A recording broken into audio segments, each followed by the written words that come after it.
이재용 회장은 돈을 풀어라. 우리도 한국 사람과 똑같은 월급을 줘라. 주 5일 6시간 근무로 바꿔라. 직원이 사망하면 가족에게 고용 승계를 보장하라. 인도 첸나이에 있는 삼성전자 공장에서 근로자들의 불법 파업이 강행되고 있는데요. 하지만 삼성은 이미 인도의 평균 임금보다 훨씬 높은 임금을 주고 있었던 것뿐만 아니라 다양한 복지 혜택으로 신의 직장이라 불리우고 있었다고 합니다. 심지어 인도 모디 총리도 나서서 삼성에게 납작 엎드려 잘못을 빌고 있다는데 또 충격적인 사건이 터져 모두가 경악을 금치 못했다고 하네요. 도대체 또 어떤 일들이 있었던 걸까요? 오늘의 사연 시작해 보겠습니다. 본 사연은 실제 사연을 바탕으로 인물 및 내용 일부가 각색되었습니다. 지금 잠시 1초만 시간 내셔서 행운을 부르는 좋아요 버튼 눌러주신다면 영상 제작에 큰 힘이 될 것입니다. 안녕하세요.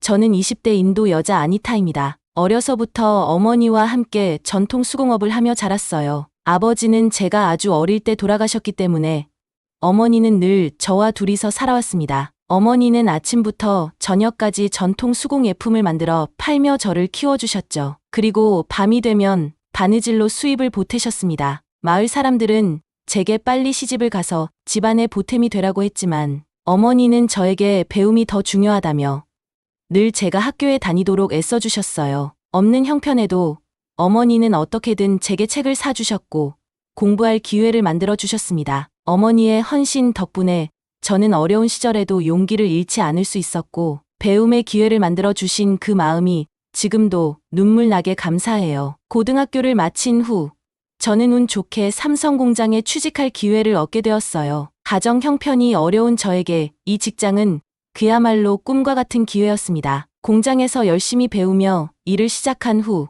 제 월급이 처음 들어왔을 때의 그 기쁨을 아직도 잊을 수가 없어요. 어머니는 너무나 기뻐하셨고 덕분에 저희는 그동안 하지 못했던 일들을 조금씩 할 수 있게 되었어요. 삼성이 주는 월급은 전에는 상상도 못했던 금액이었고 이를 통해 저는 어머니와 함께 조금씩 형편을 나아갈 수 있었습니다. 저희 집은 낡은 지붕과 벽이 곳곳에서 삐걱거렸는데 첫 월급을 받은 후에는 집도 조금씩 수리할 수 있었고 오래된 가구도 하나씩 교체하게 되었죠. 어머니께서는 전보다 훨씬 더 편안한 모습으로 지내셨고 전에는 손 닿지 않던 물건들을 사드릴 수 있는 기쁨을 누리게 되었습니다. 한 번은 어머니의 몸 건강을 위해 튼튼한 새 침대를 사드렸고 그때 어머니께서 행복해하시던 모습이 아직도 생생합니다. 그렇게 조금씩 저희 집은 새로운 모습을 갖춰 가기 시작했습니다. 어머니의 행복한 모습이 제게는 큰 보람이었고 이를 가능하게 해준 삼성이 그저 감사했어요. 공장에서 저는 더욱 많은 일들을 배웠고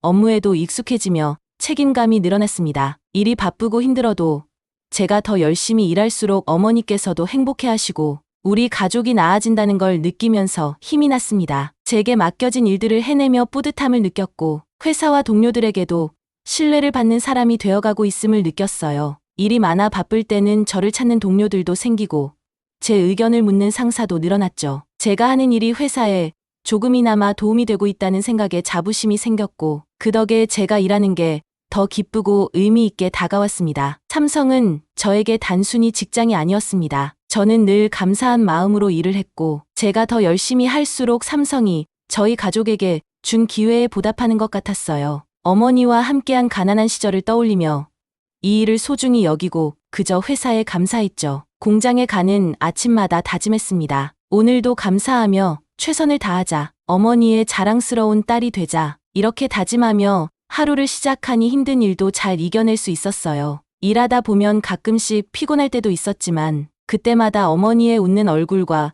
우리의 새로워진 집을 떠올리면서 다시 힘을 냈습니다. 우리 가족의 형편이 점점 나아지는 것을 보면서 저는 이 일을 통해 어머니께서 평생 주신 사랑과 헌신에 조금씩 보답하고 있다는 생각이 들었습니다. 또한 이 직장을 통해 저는 어머니의 손을 덜어드리고 가족을 지켜낼 수 있다는 자부심도 커져갔습니다. 삼성에서 일하게 된 것은 우리 가족의 미래를 지켜낼 수 있다는 자부심이 저를 계속 나아가게 하는 큰 원동력이에요. 그래서 저는 삼성을 단순한 직장이 아닌 저희 가족에게 새 삶과 희망을 주는 존재로 여기고 있습니다. 삼성에서 일할 수 있다는 건 저에게 단순한 행운 이상의 큰 축복이었고 이 기회를 소중히 여기며 최선을 다하겠다고 매번 다짐했어요. 저희 가족이 그토록 바라왔던 희망을 잃어가는 길. 그 길을 열어준 삼성이 너무 감사했거든요. 어느 날 아침 공장에 도착하자마자 동료들이 갑작스럽게 파업을 결의했다는 소식을 들었습니다. 그들은 한국과 같은 연봉을 받아야 한다며 더욱 목소리를 높였습니다. 우리 임금을 2배, 아니 3배로 올려야 해. 한국에서 일하는 사람들은 억대 연봉을 받는다는데 우리는 겨우 50만 원에 일해야 하다니. 그들은 점점 더 자극적인 요구를 쏟아냈습니다. 삼성은 매년 수조 원의 이익을 내면서 우리는 왜 돈을 이것밖에 안 주는 거야? 이건 말도 안 되는 차별이야. 이재용 회장이 돈을 풀지 않는다면 우리도 강경하게 나갈 거야. 저는 그들의 말을 들으면서 정말 황당하다는 생각이 들었어요. 한국과 우리나라의 상황은 전혀 다른데 이렇게 무작정 비교를 하다니요. 공장에 취직할 기회를 얻고 나서 제 생활이 얼마나 많이 나아졌는지를 생각하면 이 정도 급여도 감사할 따름인데 동료들은 더 많은 걸 요구하고 있었죠. 그들의 주장과 현실을 비교하자니 제가 봐도 터무니없다는 생각이 들었습니다. 사실 인도에서 50만 원의 월급은 일반적인 근로자가 감히 바라볼 수 없는 수준이었거든요. 인도의 평균 월급은 20만 원 내외였고 많은 사람들은 하루하루 살아가는데 급급한 수준입니다. 하지만 그들은 자신들이 한국인 직원들과 똑같은 대우를 받아야 한다며 끊임없이 외쳤죠. 삼성이 우리를 무시하고 있어. 당장 여기서도 그 정도를 보장하라. 그들은 급기야 한국 임원들이 출장을 다녀가며 사용하는 항공권 비용이나 호텔, 숙박비까지 거론하면서 불만을 드러냈죠. 저는 마음속으로 이렇게 생각했어요. 임원들이 출장 가는 게 무슨 상관이지.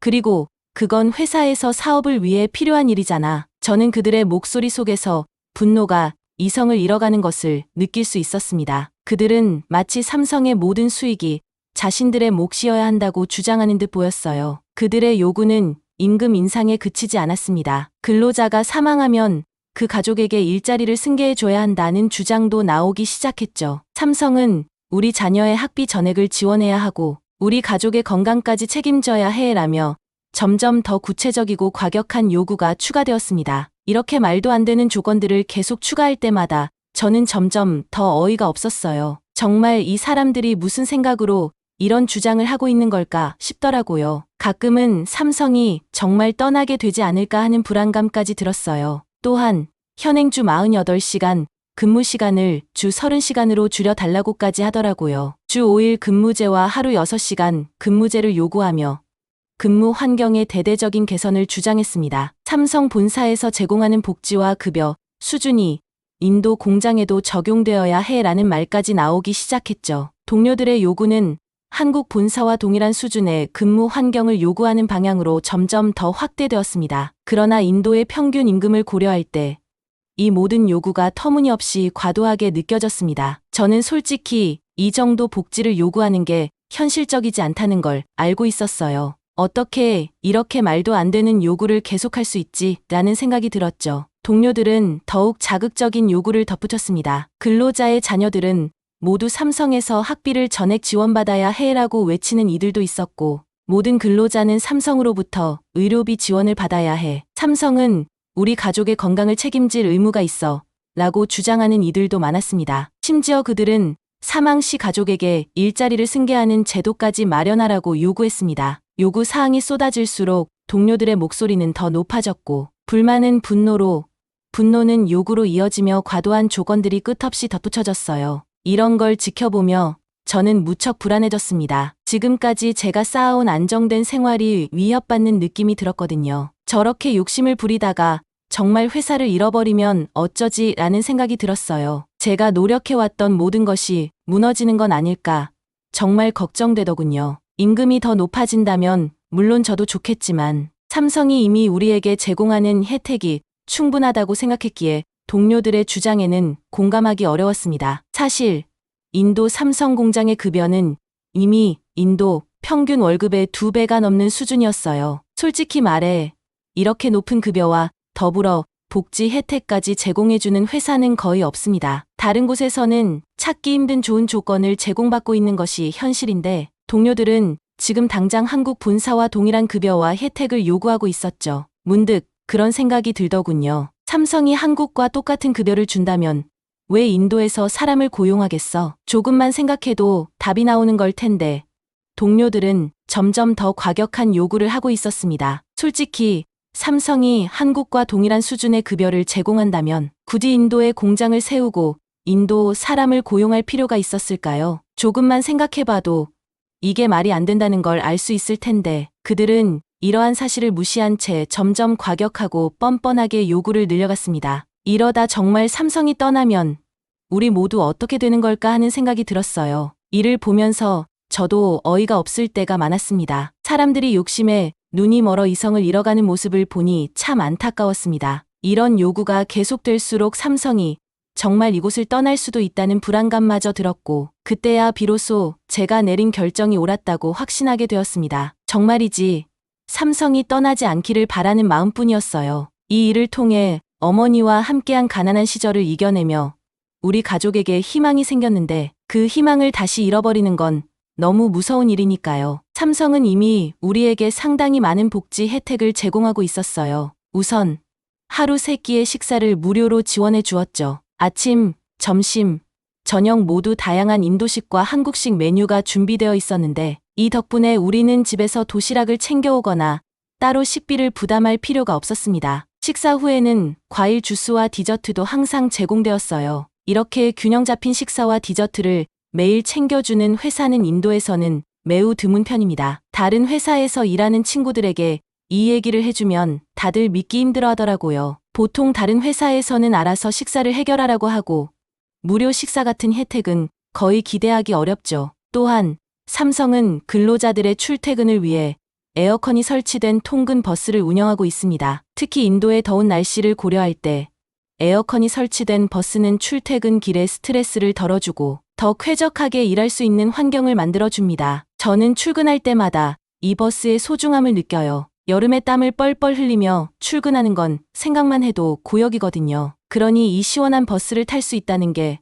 얼마나 다행인지 몰라요. 매일 출퇴근하는데 이렇게 쾌적한 통근 버스를 제공받는 건 정말 큰 혜택 중 하나였어요. 뿐만 아니라 삼성의 기숙사에는 각종 편의시설이 잘 갖춰져 있어요. 피트니스 센터에서 운동할 수 있고 PC 노래방도 있어 여가 시간을 보낼 수도 있어요. 여기서 생활하는 동안 정말 많은 시간을 보냈죠. PC방에서 친구들과 노래방에서 스트레스를 풀기도 했어요. 이런 수준의 편의시설이 있는 기숙사는 인도에서는 보기 드문 편이죠. 아니, 거의 없다고 봐도 무방합니다. 대부분의 회사들은 숙소를 제공해도 간단한 기본 시설만 갖추어 놓는 경우가 많아요. 그런데 삼성은 근로자들이 생활의 질을 높이도록 기숙사 안에 다양한 편의시설을 마련해주고 정말 잘 배려해주고 있다는 게 팩트였죠. 그런데도 동료들은 여전히 불만족스러워했어요. 저는 솔직히 이런 혜택을 누릴 수 있다는 것만으로도 감사했는데 동료들은 이런 좋은 시설을 당연하게 여기며 더 많은 걸 요구하는 모습이 이해가 안 되기도 했습니다. 이 모든 것을 생각할 때 삼성이 인도에서 근로자들에게 제공하는 복지 혜택은 정말 대단하게 느껴졌어요. 다른 회사에서는 거의 찾아볼 수 없는 수준의 혜택을 받고 있으니까요. 솔직히 이런 조건에서 일할 수 있는 기회가 얼마나 귀한지를 아는 사람이라면 지금 우리가 가진 혜택에 감사할 수밖에 없을 거예요. 그런데도 동료들은 끊임없이 더 많은 요구를 쏟아내고 있었죠. 요구 사항이 쏟아질수록 동료들의 목소리는 더 높아졌고 불만은 분노로, 분노는 요구로 이어지며 과도한 조건들이 끝없이 덧붙여졌습니다. 삼성은 이미 우리에게 상당히 괜찮은 조건을 제공하고 있다고 생각했습니다. 저만 그런 게 아니라 저희 가족도 모두 그 혜택에 만족하고 있었어요. 어머니는 매번 삼성이 얼마나 좋은 회사인지, 저에게 얼마나 많은 기회를 주는지에 대해 칭찬을 아끼지 않으셨죠. 하지만 동료들은 끊임없이 한국 본사와 비교하며 더 많은 것을 요구하는 듯했죠. 이들이 과연 현실을 인식하고 있는지 의심스러울 때도 많았습니다. 삼성이 인도 공장에서 제공하는 복지 시스템은 현지 근로자들 사이에서도 높은 수준임에도 불구하고 동료들은 계속해서 무리한 요구를 내세우는 모습이 이상하게 느껴졌습니다. 그래서 저는 파업에 참여하지 않기로 결심했습니다. 그 순간 동료들의 비난이 쏟아졌어요. 배신자라는 말까지 들었지만 제 결정에 대한 확신이 있었습니다. 그 순간에는 조금 마음이 아프기도 했지만 제 삶과 가족을 위해서는 이 선택이 최선이라고 생각했어요. 제게는 가족이 있었고 그들을 위해 안정적으로 일하며 월급을 받는 것이 더 중요했기 때문입니다. 삼성은 인도에 공장을 세우며 젊은이들에게 새로운 기회를 제공했고 저는 그 기회를 소중히 여기며 감사하고 있었거든요. 하지만 다른 동료들은 파업의 불씨를 키우고 공장 앞을 점거하며 행동에 나섰습니다. 그들은 이재용 회장은 인도인들에게도 한국과 같은 임금을 보장해야 한다라며 플래카드를 들고 시위를 시작했습니다. 그들이 플래카드를 흔들며 외치는 모습을 보는데 마음 한켠이 씁쓸해지더군요. 이게 정말 우리가 원하는 방식일까 하는 생각이 스치기도 했습니다. 금세 공장 앞은 혼란의 중심이 되었고 구호가 울려 퍼지는 가운데 저는 묵묵히 그 옆을 지나쳐 공장으로 들어갔습니다. 그런데 파업을 이끌고 있던 바라트가 저를 붙잡더니 파업에 동참하라고 설득하기 시작했습니다. 아니타, 우리 모두가 단결하면 삼성이 결국 우리의 요구를 들어줄 수밖에 없을 거야. 그의 말에 잠시 고민했지만 고개를 저으며 대답했죠. 삼성은 이미 우리에게 좋은 조건을 주고 있어. 더 많은 것을 요구하는 건 무리야. 그러나 바라트는 그런 저의 대답이 마음에 들지 않는 듯 했어요. 그러자 다른 동료가 비웃으며 넌 한국인이야? 인도인이야? 너야말로 국가의 배신자야 라고 소리쳤습니다. 그 말을 들으니 마음이 좀 쓰라렸지만 제 결정을 후회하고 싶지는 않았습니다. 상처를 받았지만 저는 끝까지 제 자리를 지키기로 했습니다. 결국 저와 소수의 동료들만 남아 일을 이어갔죠. 파업이 길어지면서 공장 상황은 정말 갈수록 나빠졌습니다. 며칠이 지나면서 생산은 완전히 멈춘 듯했고 공장 전체가 마치 정지된 시간 속에 갇힌 것 같았어요. 평소 바삐 돌아가던 기계 소리가 멈춘 공장을 바라보니 저도 모르게 속이 답답해졌습니다. 이러다가 정말 우리 일자리가 다 사라지면 어쩌지 라는 걱정이 커졌죠. 그렇게 몇 주가 흐르고 나니 회사 측에서 결국 칼을 빼들었어요. 파업이 계속되면 삼성이 인도를 떠날 수도 있다라는 메시지였죠. 그 말을 듣는 순간 가슴이 철렁 내려앉았어요. 삼성이 인도를 떠난다면 저와 제 가족뿐만 아니라 이 지역에서 삼성을 의지하며 살아가고 있는 사람들 모두 어려운 상황에 놓이게 될 게 뻔했으니까요. 상점 주인들은 손님을 잃고 협력업체 직원들도 당장 일자리를 잃을 거예요. 여기서 일하며 안정적인 수입을 얻고 있었던 우리 같은 사람들이 그 충격을 가장 먼저 느끼게 될 거라는 생각이 들었죠. 공장에 의지하며 살고 있는 우리 가족도 다시 불안한 생활로 돌아갈 수밖에 없겠다는 생각에 마음이 복잡해졌습니다. 저는 여기서 일하면서 가족과 함께 조금씩 나아지고 있다는 희망을 키워왔는데 그 희망이 한순간에 사라질 수도 있다는 생각에 마음이 무거웠습니다. 매달 받는 월급은 물론 그동안 누렸던 복지 혜택과 안정된 일자리마저 사라질 수 있다는 생각이 들었습니다. 그 이후로 하루하루 불안한 마음으로 출근했고 파업이 길어지면서 공장 상황은 갈수록 더 안 좋아졌습니다. 어느새 공장 주변 가게들이 하나둘씩 문을 닫기 시작했어요. 얼마 전까지만 해도 활기찼던 상점들이 이제는 텅 비어 있고 손님 하나 찾아보기 어려운 지경이었죠. 그나마 문을 열고 있는 가게 주인들도 얼굴에 걱정이 가득했습니다. 상인들은 하루하루 줄어드는 손님을 보며 장사가 안 된다며 한숨을 내쉬고 이대로 가다간 가게를 접어야 하는 거 아니냐는 말도 나왔어요. 몇 주 전만 해도 사람들이 몰려와 북적이던 식당과 카페, 옷가게들이 조용해지면서 정말 분위기가 확 바뀐 게 느껴졌습니다. 이곳 사람들은 공장에서 일하는 근로자들이 주요 고객이었기 때문에 그 여파가 그대로 지역 경제에 미치고 있었던 거죠. 이렇게 상권이 크게 위축되는 걸 보면서 삼성 같은 큰 회사가 지역에 얼마나 중요한 역할을 하고 있었는지 실감하게 됐어요. 상인들끼리도 이러다 공장이 철수하는 거 아니냐는 불안한 소리가 오가고 저도 그런 이야기를 들을 때마다 마음이 무거워졌습니다. 삼성이 없어지면 정말 이 지역 전체가 죽은 듯한 조용함에 잠길 것만 같았어요. 우리 모두가 삼성을 통해 살아가고 있었으니까요. 이렇게까지 되니 공장이 단지 직원들에게만 중요한 게 아니라 이 지역 전체의 경제와도 때려야 뗄 수 없는 관계라는 걸 새삼 깨닫게 되었죠. 그동안 삼성이 주던 안정과 평화가 얼마나 소중한 것이었는지 지금은 그저 아득하기만 했습니다. 정말로 삼성이 인도를 떠난다면 단지 근로자들만의 문제가 아니라 지역 경제 전체에 큰 영향을 미치게 될 테니 그 불안함이 점점 현실이 되는 듯해 마음이 복잡했습니다. 떨리는 마음을 부여잡고 불법 파업 중인 동료들을 설득하고자 만나러 갔습니다. 그들이 저를 바라보는 눈빛은 정말 차갑기만 했어요. 그들의 싸늘한 시선에 저도 순간 움츠러들었지만 마음을 다잡고 멈추지 않기로 했습니다. 저는 마음을 가다듬고 크게 심호흡을 한 뒤 간절한 마음으로 말했죠. 여러분, 제발 다시 한번 생각해 주세요. 계속 이렇게 하다가는 우리 모두 일자리를 잃을 수도 있어요. 제 목소리에 담긴 진심을 그들이 알아주길 바랐습니다. 하지만 동료들은 제 호소에 전혀 귀 기울이지 않았습니다. 그들은 저를 차갑게 쳐다보며 너는 삼성 편이야? 아니면 우리 인도 편이야? 라고 몰아세웠어요. 그들의 차가운 반응에 당황했지만 한편으로는 이들이 왜 이렇게까지 화가 났는지도 이해하고 싶었죠. 저는 당황스러웠지만 어떻게든 설득해 보려 했습니다. 만약 삼성이 인도를 떠나면 우리는 더 낮은 임금에 훨씬 열악한 환경에서 일해야 할지도 몰라요. 지금보다 더 나쁜 조건에서 일하게 될 거라고요. 제 목소리에는 간절함이 묻어났지만 동료들은 그저 코웃음을 칠 뿐이었습니다. 그들의 비웃음에 제 마음이 더욱 무거워졌습니다. 마치 제 말이 모두 헛된 소리로 들리는 듯한 느낌이었죠. 그들은 오히려 더 단호하게 우리는 인도의 미래를 위해 싸우고 있어. 삼성이 우리를 무시하지 못하게 만들 거야. 라며 자신들만의 주장을 굽히지 않았습니다. 그들의 목소리 속에는 강한 결의가 담겨 있었지만 한편으론 너무 앞뒤를 가리지 않는 것 같다는 생각도 들었어요. 그들의 눈빛은 더 이상 제 말을 들을 생각이 없어 보였어요. 저는 혼자 외로운 싸움을 하는 듯한 기분에 휩싸였고 더 이상 무슨 말을 해야 할지 몰랐습니다. 그 순간 그들이 진정으로 바라는 것이 무엇인지 다시금 궁금해졌습니다. 이들의 고집스러운 태도에 가슴이 먹먹해졌어요. 그런데 그들과 대화하면서 한 가지 더 이상한 점이 있었어요. 이번 파업이 단순히 임금 인상 때문만은 아니라는 게 점점 느껴졌던 거죠. 한 동료가 말하더군요.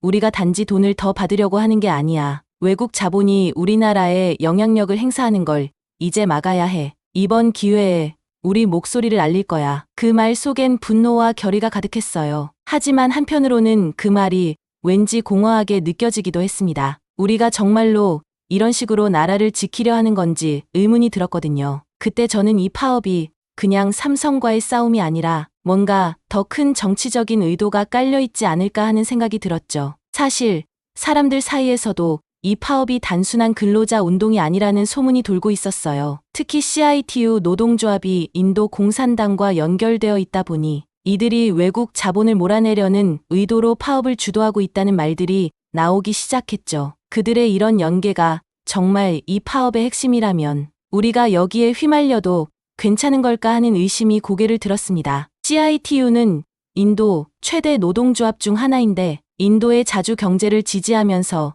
외국 자본에 반대하는 입장이 강하거든요. 그래서 그들의 개입으로 인해 이번 파업이 정치적인 목적을 위한 수단으로 악용되고 있다는 생각이 들었어요. 저는 이런 정치적인 계산 속에 우리 동료들이 이용당하고 있는 건 아닌지 걱정이 됐습니다. 게다가 파업 참가자들에게 하루 500루피씩 지급된다는 얘기도 있었거든요. 일부 사람들이 이 파업에 진정으로 공감해서가 아니라 경제적인 보상을 받기 위해 참여하고 있다는 말도 나오고 있었죠. 과연 이 사람들이 진정성을 가지고 파업에 나서고 있는 걸까? 라는 의문이 머릿속을 떠나지 않았습니다. 시위대가 외국 자본은 물러나라 라고 외치며 삼성을 넘어서 다른 외국 기업들에 대한 반감을 드러내는 모습을 보면서 이 파업이 마치 인도의 경제적 독립을 위한 투쟁으로 포장되고 있다는 느낌을 받았어요. 그들이 내세우는 구호들이 마치 연극의 대사처럼 느껴질 정도로 너무 과장되고 꾸며진 것 같기도 했습니다. CITU가 공산당의 정치적 목표와 맞물려 활동하고 있다는 점 때문에 저는 이번 파업이 정말 삼성을 겨냥한 건지 아니면 삼성을 내보내려는 더 큰 전략의 일부인지 혼란스러웠습니다. 정말 이게 우리가 할 수 있는 가장 좋은 방법일까라는 생각이 마음속에 맴돌았습니다. 게다가 파업 참가자들이 제시하는 조건들은 사실상 협상이 성사될 수 없을 만큼 무리한 요구들이었어요. 그저 근로자들의 권리 개선을 위한 파업이라기엔 정치적인 목적이 훨씬 더 큰 것 같았습니다. 이 모든 걸 보며 마음이 복잡해졌고 결국 그들을 설득하지 못한 채 무거운 마음으로 발길을 돌렸습니다. 공장으로 돌아가는 길에 눈물이 핑 돌았습니다. 한때는 모두가 같은 목표를 가지고 함께 일했던 동료들이었는데 이제는 제 말을 배신으로 받아들이는 현실이 너무도 쓸쓸했습니다. 울음을 참으며 공장을 떠나며 저는 다시 한번 그들의 마음을 돌리기 어려운 현실을 절감했고 단순히 근로자들의 근로 환경 개선만이 목적이 아니라는 것도 깨닫게 되었어요. 상황이 점점 악화되면서 인도 정부가 직접 개입하게 됐어요. 모디 총리가 나서서 이 문제를 해결하려 한다는 소식이 들리면서 이번 파업이 단순히 기업과 노동자 간의 갈등이 아니라 국가적인 이슈로 부각된 걸 느낄 수 있었죠. 정부 개입 소식과 함께 공장 주변은 금세 긴장감으로 가득 찼고 경찰들이 대거 배치되기 시작했습니다. 경찰들이 저희 공장을 둘러싸고 지켜보는 모습은 마치 전쟁 준비를 하는 듯 보였어요. 파업 참가자들을 체포하기 위해 경찰들이 공장 주변을 둘러싸고 있다 보니 시위도 쉽지 않은 상황이 됐어요. 하루 동안에만 100명이 넘는 사람들이 잡혀갔다는 이야기를 들었을 땐 파업이 정말 심각한 상황으로 번지고 있다는 걸 다시금 실감할 수 있었죠. 제 머릿속엔 여러 가지 생각이 스쳐 지나갔어요. 정말 이렇게까지 해야만 했을까? 삼성이 떠나면 우리 모두는 어떻게 될까? 걱정이 꼬리에 꼬리를 물고 이어졌습니다. 경찰들이 이렇게 강하게 나서면서 공장 운영도 큰 차질을 빚게 됐어요. 공장 밖뿐만 아니라 내부 분위기도 점점 무거워지더라고요. 정부가 이렇게 강경하게 나선 이유는 아마도 파업이 인도 경제와 사회에 미칠 영향을 걱정해서겠죠. 공장 안에서도 시간이 지날수록 불안해하는 사람들이 늘어나고 있었어요. 경찰이 시위대를 압박하고 체포하는 모습을 보면서 더 이상 이 상황이 단순히 근로자들의 권리 주장으로만 보기 어려워진 거죠. 체포되는 동료들을 보며 그들이 무엇을 얻기 위해 싸우는지조차 희미해지는 것 같았습니다. 진정한 목표는 무엇일까요? 정치적으로도 큰 영향을 미치는 이 파업에 대해 저도 혼란스럽고 불안한 마음이 들었어요. 처음엔 제가 잘못한 걸까 고민도 했지만 이제는 제 선택이 옳았다는 생각이 들었습니다. 게다가 정부가 이렇게 직접 개입하면서 상황은 더욱더 복잡해졌습니다. 공장 주변에는 경찰들이 깔려 있고 동료들은 하나둘 잡혀가고 남아있는 사람들도 불안에 떨고 있는 모습이었죠. 이 파업이 얼마나 심각한 상황으로 번졌는지 이제는 정말 모두가 절감하고 있었습니다. 어쩌면 우리가 예상하지 못했던 상황이었겠죠. 어느 날 공장장님께서 단상에 오르시더니 이렇게 말씀하셨습니다. 이번 파업에 참여한 사람들에 대한 조치는 아직 결정되지 않았습니다. 여러분이 성실하게 맡은 일을 해주신다면 회사는 그에 대한 보상을 아끼지 않을 것입니다. 이 말이 떨어지자 주변이 찬물을 끼얹은 듯 조용해졌어요. 모두가 어떤 변화가 일어날지에 주목하는 분위기였죠. 어쩌면 이제서야 모두가 현실을 받아들이기 시작한 걸지도 모릅니다. 그날 공장 게시판에 새로운 공지가 올라왔는데 매달 일정 인센티브를 지급하고 복지 혜택을 더욱 강화하겠다는 내용이었습니다. 이번 달부터 내년 3월까지 계속될 혜택들이 줄줄이 소개되어 있었어요. 그걸 보며 한편으로는 삼성이 근로자들에게 얼마나 신경 쓰고 있는지 새삼 느꼈습니다. 이뿐만 아니라 통근 버스 노선을 크게 늘려 출퇴근이 더욱 편리해진다는 소식도 포함되어 있었습니다. 저는 삼성이 근로자들을 위해 이런 다양한 혜택을 결정했다는 사실에 새삼 놀랐습니다. 그런데 이 공지에서는 파업 주동자들에 대한 처우에 대한 언급이 없었어요. 그들이 이 혜택을 받을 수 있을지 불확실한 상황인 겁니다. 그 뉘앙스가 왠지 모르게 불안감을 주었죠. 아마도 이제 그들도 자신들이 무엇을 선택했는지 그리고 그 결과가 얼마나 무거울지 깨닫기 시작했겠죠. 파업에 참여했던 사람들도 그걸 느낀 모양이었고 이제 와서 후회의 기색이 역력했습니다. 그들은 공장 안에서 고개를 푹 숙인 채 조용히 다니고 있었고 불안한 눈빛으로 동료들과 눈을 마주치지 않으려 애쓰는 모습도 자주 보였어요. 그들을 볼 때마다 우리 모두가 제자리로 돌아갈 수 있을까 하는 걱정이 들었습니다. 누군가는 커피를 마시다 말고 한숨을 내쉬기도 하고 또 어떤 이는 게시판에 붙은 공지를 몇 번이고 다시 읽어보면서도 안절부절 못하는 표정을 짓고 있었습니다. 한 무리의 사람들은 작은 목소리로 우리가 너무 성급하게 움직였던 건 아닐까?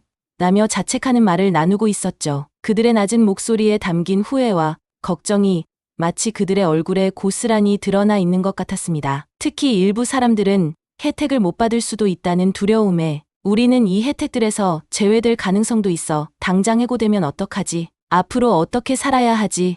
라며 걱정했습니다. 이제야 뒤늦게 자신들의 선택을 깊이 반성하고 있는 듯했어요. 아침 일찍 출근해 사무실 구석에서 조용히 앉아있는 모습이나 불안하게 주변을 살피는 걸 보니 그들이 느끼고 있을 후회와 두려움이 느껴졌습니다. 그저 안타까운 마음으로 그들을 바라보는 것밖에는 할 수 있는 게 없었습니다. CI 받으면서 이번 파업은 최근 인도에서 벌어진 파업 중 가장 큰 규모가 되어버렸어요. 외신들, 특히 로이터 같은 매체에서까지 주목할 정도니까요. 이 파업으로 인해 인도가 제조업, 투자자를 유치하려던 정부의 노력이 심각한 타격을 입었다는 평가가 나오고 있더군요. 저도 그 말을 들으며 이번 사태가 우리보다 훨씬 큰 이슈로 번지고 있음을 깨닫게 됐습니다. 솔직히 저도 주변에서 이렇게 상황이 커질 줄은 몰랐어요. 처음엔 단순히 임금 인상 요구 정도로 생각했는데 이제는 인도 전체의 경제에까지 영향을 미치는 문제가 되어버렸습니다. 인도는 오랫동안 해외 투자자들에게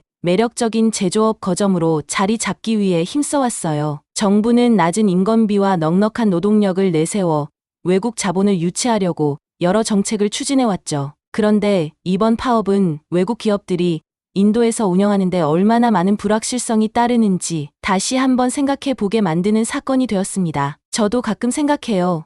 외국 기업들이 우리나라에서 안정적으로 사업을 펼치기 힘들다고 느끼면 결국엔 떠나버릴 수도 있는 거 아닌가 하고요. CITU 같은 정치적 배경을 가진 노조가 적극적으로 지원하면서 이번 파업은 단순히 임금 인상에 그치는 문제가 아니라는 걸 실감하게 됐어요. 인도 공산당과 연결된 이들이 지원하고 나서니 외국 투자자들이 경영의 걸림돌이 될 수도 있다고 느낄 만하겠죠. 다른 나라에서 온 기업들은 이번 파업을 통해 인도 시장에 대한 신뢰가 깨질 수도 있는 겁니다. 요즘 주변 사람들도 같은 생각을 하는 것 같아요. 우리도 이렇게 큰 파업이 될 줄 몰랐어라는 말을 자주 하거든요. 한때는 동료들이 이건 우리 권리를 위한 싸움이야 라고 힘주어 말했지만 지금은 그 말 속에 어느 정도 후회와 혼란이 섞인 느낌이 들어요. 다들 이게 진짜 우리에게 필요한 싸움이었나 하고 생각하게 된 것 같아요. 외신들도 이 사건을 보도하며 인도 경제와 외국 기업들의 투자 심리에 큰 영향을 미친다고 강조하고 있습니다. 공장 운영이 중단되고 제품 생산에 차질이 생기면서 인도 정부의 제조업 유치 정책에도 악영향을 주고 있는 상황이죠. 공장이 오래 멈추게 되면 인도 제조업 전반에 타격이 불가피해요. 솔직히 저도 이런 상황이 지속되면서 우리 지역 경제가 어떻게 될지 걱정이 많이 됩니다. 이 파업의 여파가 당분간 지속될 게 분명해 보입니다. 우리 같은 근로자들에게도 막대한 영향을 미치고 있지만 무엇보다 인도의 경제와 이미지에도 큰 영향을 미치고 있다는 사실이 요즘 들어 더 크게 와 닿고 있어요.